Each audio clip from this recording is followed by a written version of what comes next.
Welcome to my art studio tour of my AEROGARDENs. This is day 3 of my setup of these seed pods, and the automatic timer light for the day just came on. Let's take a look and see if anybody's sprouting. The cilantro seeds floated to the top of the seed pod. I've had difficulty with planting those in AeroGardens, so we'll see what happens there. Oh, can you see?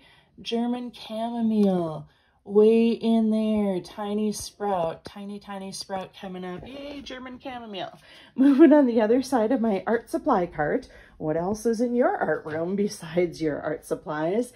And over to the second AeroGarden. This timer is a little bit off with the lights than the first one, so I'll turn it on. There we go. Oh, way back there. Both lettuces are sprouting. These are my own seed packet of Burpee Gourmet Blend lettuce.